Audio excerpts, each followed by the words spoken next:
Welcome back. Mr. Eze, the question I asked you earlier has to do with the new alerts that have just been put forward. After looking at what has happened in some of these other states, this alert, is this supposed to stem the tide of the floods? Because will they happen? They are likely to happen. So what's the purpose of these alerts you put out? Okay, thank you, Nota. First, let me correct two things. I am Clement Nze, not Eze. And then, secondly, good enough, you enumerated a lot of states where flooding incident has taken place in the year. For the purpose of our discussion, let me just classify flood into two. The urban flooding, which is mainly what you have enumerated about so many states in Nigeria. It occurred in Adamawa, it occurred in Kano, even within the week. It occurred in Jibia, in Abeokuta, Anambra, that is at Obosi, and so many other places. That of Kaduna is also an example. The urban flooding. But the current alert that the Nigeria Hydrological Service Agency issued yesterday, which made NEMA to call for an emergency meeting yesterday, is with regards to river flooding, which is the second part of what I mean, classifying flood for the purpose of our discussion. Urban flooding, which has taken place in so many states in Nigeria. And then the current threat we are facing is river flooding. The alert, the purpose of giving this alert is to get the contiguous states mentioned to get ready to mitigate whatever could be the possible outcome in the event the flood occurs as we are expecting, as we are looking at. The Nigeria Hydrological Service Agency has so many measuring equipment across the nation, across the country, where we measure all our rivers. And like the erudite professor had mentioned, the two major rivers in Nigeria, transboundary rivers, Niger and Benue, they originate from outside Nigeria. And whatever happens upstream affects Nigeria. On the river Niger axis, there are 7 countries that contribute inflow into Nigeria, including Nigeria, right from Guinea, where River Niger took its course from, the Guinea Highland, the Futajolan Highland in Guinea. It passes through Mali. It comes to Niger, to Benin. But before then, inputs from Burkina Faso and Cote d'Ivoire, their rivers flow into River Niger. Then everything comes down to Nigeria. Likewise, River Benue, you have Cameroon and Chad. Their major rivers, River Benue took its course from the highlands of Cameroon. And the major rivers in Chad flow into River Benue. And then all of them come down to Nigeria, the two rivers meeting at Lokoja, and then eventually traversing down to the delta. For River Niger, once the two of them meet in Lokoja, the continuation is what we call River Niger.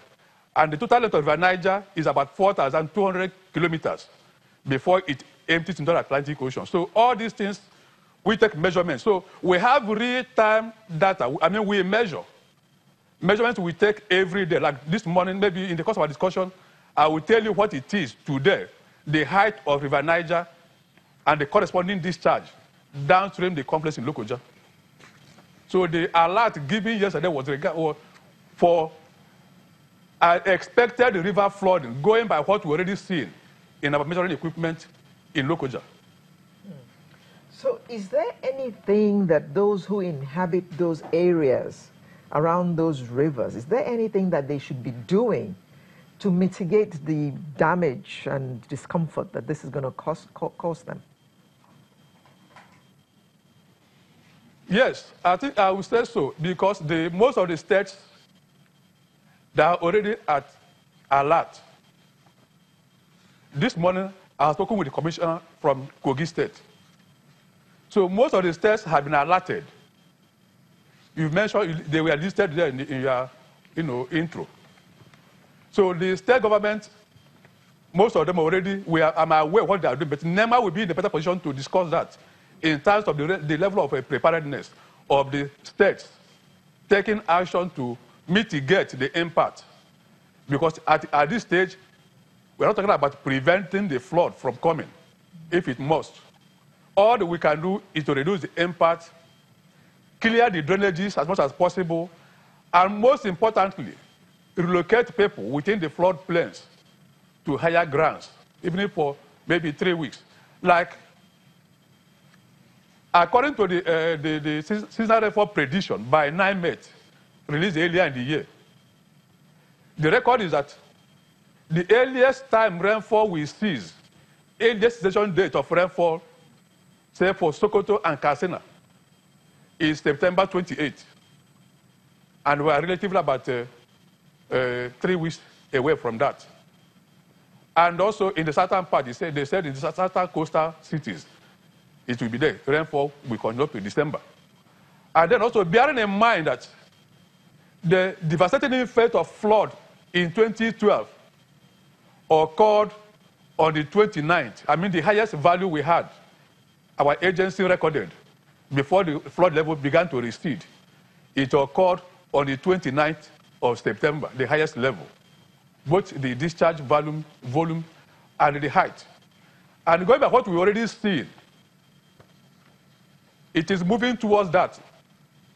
Like in our release, we said in our alert release, which NEMA worked upon, we said that all the indices that took place in 2012 have already manifested, except one index, which is the release of water from Lagdo Dam in Cameroon. Yeah, Mr. Anze, what's your submission so far? It's clear the drainage, relocate the people. But then the question is, this is like what happened in 2012, according to that release of yesterday, so that the things that happened in 2012 do not repeat themselves. How is it that between 2012 and now, we've not worked out a system to redirect the floods? Or is that in place already? I'm one of the advocates of building dams, more dams. Nigeria needs more dams. India, the number of dams they have is, that is large dams, is more than 23,000 large dams. In US, the number of dams they have run into thousands. I'm talking about large dams. Dams that are of height 15 meters and above, we call them large dams. Canada has 933 large dams. In Nigeria, to the best of my knowledge, we have about 200 dams. Maybe barely 56 are large dams. So the more dams you build, the more you are able to regulate the flow of water. We are a little bit safe on the River Niger axis, because about 2 weeks ago, the upper zone of the River Niger system is divided into 4. We have the upper part of it, which is in Guinea. You have the inland delta, which is within Mali. You have the middle Niger, and then Nigeria is at lower Niger. Now, because of the Kainji and Jeba dams, Kainji Dam was able to control what was coming from upstream, these other 6 countries. Now, when they started becoming overwhelmed, getting to the level of about 1.7 meters high in Kainji, they had to do the needful by opening their gates, gradually reducing the water. And once Kainji began spilling, about 100 kilometers downstream, Jeba had to follow suit. Following the flood incident in Kaduna, the